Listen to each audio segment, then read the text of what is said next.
আসসালামু আলাইকুম, কেমন আছেন সবাই?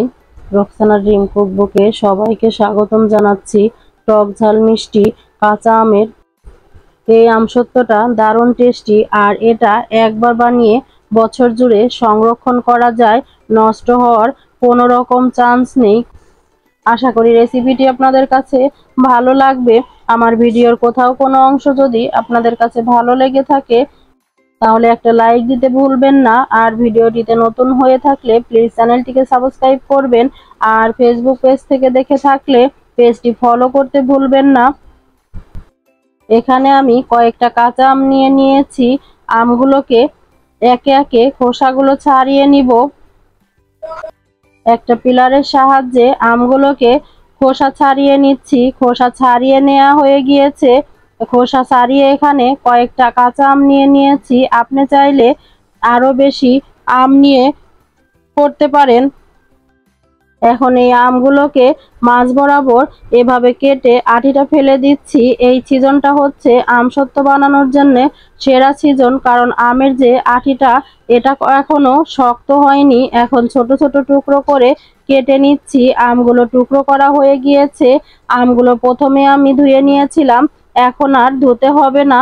একটা প্যানে নিয়ে নিচ্ছি, আর আম সিদ্ধ করার জন্যে সাথে পানি দিয়ে দিচ্ছি 1 কাপ। ঢাকনা দিয়ে ঢেকে দিচ্ছি। আমগুলো যেহেতু কচি তাই খুব তাড়াতাড়ি গলে যাবে পানির সাথে। আমটা পুরোপুরি গলে গিয়েছে। চুলার জাল বন্ধ করে দিয়ে দিয়েছি, আর একটু নেড়েচেড়ে মিশিয়ে নিচ্ছি। এই মিশ্রণটাকে চুলা থেকে নামিয়ে এভাবে নেড়েচেড়ে কিছুক্ষণ ঠান্ডা করে নিচ্ছি, আর এরকম স্ট্রেনারে নিয়ে ছেঁকে নিচ্ছি। ছেঁকে নেওয়ার কারণে স্মুথ একটা পিউরি পেয়ে যাব। তো এভাবে করে আমের পিউরিটা ছেঁকে নিয়েছি। আমসত্ত্ব বানানোর জন্য পিউরিটা রেডি হয়ে গিয়েছে। প্যানে নিয়ে নিচ্ছি।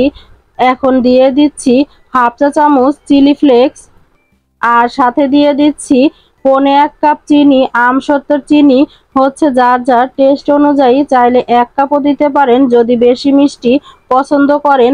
আর এখানে দিয়ে দিচ্ছি 1/2 চা চামচ বিট লবণ, আর দিয়ে দিচ্ছি 1/2 চা চামচ লবণ। 1/4 চা চামচ দিয়ে দিচ্ছি ভাজা জিরার গুঁড়া।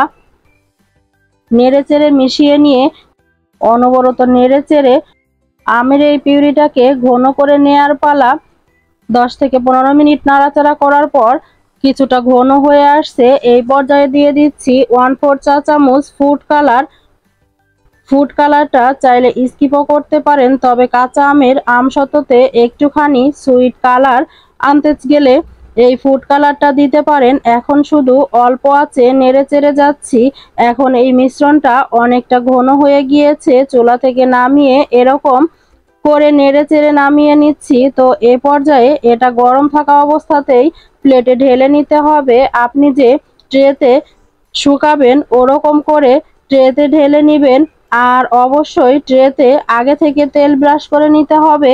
আমি আজকে যে পরিমাণ আমসত্ত্ব বানাবো এর জন্য ছোট ছোট এরকম 3টা স্টিলের প্লেট নিয়েছি।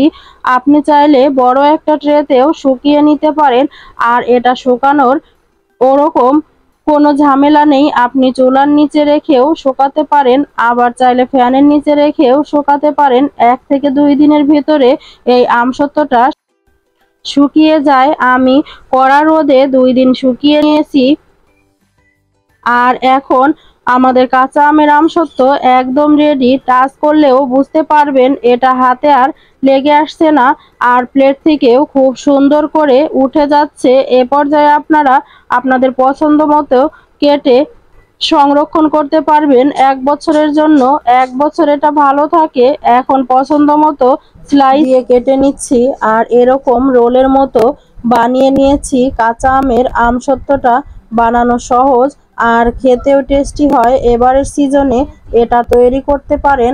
আশা করি রেসিপিটি ভালো লেগেছে আর সহজে লেগেছে। রেসিপি ভালো লাগলে ভিডিওটিতে একটা লাইক দিতে ভুলবেন না, আর ভিডিওটিতে নতুন হয়ে থাকলে প্লিজ চ্যানেলটিকে সাবস্ক্রাইব করবেন, আর ফেসবুক থেকে দেখে থাকলে পেজটি ফলো করে পাশেই থাকবেন। সবাই অনেক বেশি ভালো থাকবেন। আল্লাহ হাফেজ।